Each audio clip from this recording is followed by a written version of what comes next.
Hello everyone, good evening. It's Devi Tripura থেকে। আর আমাদের এখানে বৃষ্টিবাণী প্রচুর পরিমাণে মাছ। এই দেখো ছোটো মাছ। আর এটা কি মাছ বলো তো? অবশ্যই বলবো এটা কি মাছ। আর ওই মাছটা রান্না করার জন্য নিয়ে নিয়েছিলাম পেঁয়াজ আর সামান্য কাঁচা লঙ্কা আর সর্ষে। আর এখানে পেঁয়াজ কুচি করে নিয়েছিলাম। দুই ভাগে মাছগুলিকে নিয়ে নিয়েছিলাম। এবার হলুদ দিয়ে ভালো করে মেখে কড়াইতে তেল গরম করার জন্য বসিয়ে দিয়েছি। অবশ্যই ভিডিওটা লাস্ট পর্যন্ত কন্টিনিউ করো।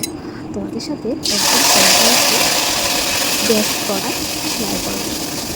এখানে ছোটো মাছগুলি ভাজার জন্য বসে দিয়েছে। তবে আজকে কিন্তু আজকে এই মাছগুলি ঝোল করবো না, সেটা ভাজা করে রেখে দেবো। কেন প্রথম যখন আমি বিয়ে করে এই গুঁড়ো মাছগুলিকে ভাজি করতাম তখন পুরোপুরি ভেঙে যেত। তবে এখন কিন্তু এখানে হয়ে যাচ্ছে। এবার পেঁয়াজ দিয়ে, আর এই মাছগুলি হলো শোল মাছ। তোমরা কেউ কেউ চিনতে পেরেছো, অবশ্যই কিন্তু কমেন্টে জানিও। আর সাথে একটা কাঁকড়া ছিল, ওইটাও দিয়ে নিয়েছি। আর এই রান্নাটা কিন্তু পুরোপুরি সর্ষে দিয়ে করা, তাও আবার আমার নিজের আইডিয়া।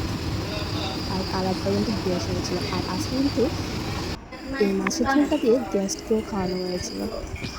চলো প্রথমে বলি, এই প্রোডাক্টটা কিন্তু আমি অর্ডার দিয়েছিলাম মিশো থেকে। তবে আগেও কিন্তু আমি এরকম একটা সেট এনেছিলাম, যেখানে একটা ব্লেন্ডার, তবে আগের সেটের মধ্যে ব্লেন্ডারটা ছিল না। আর এখানে ছিল মেকআপ ব্রাশ।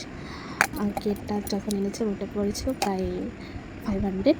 আর অ্যাভারেজ যে প্রোডাক্টগুলি এনেছি সেটা হয়েছে তোমার 176 সামথিং। আর এবারে ব্রাশগুলি কিন্তু আগের তুলনায় অনেকটাই সরু। তবে যদি বলি প্রাইস ওয়াইজ কিন্তু কোয়ালিটি বেস্ট। যদি আমার ভিডিও ভালো লাগে অবশ্যই কিন্তু তোমরা চ্যানেলটাকে লাইক আর সাবস্ক্রাইব করবে। টাটা, দেখা হচ্ছে আবার নেক্সট ভিডিওতে।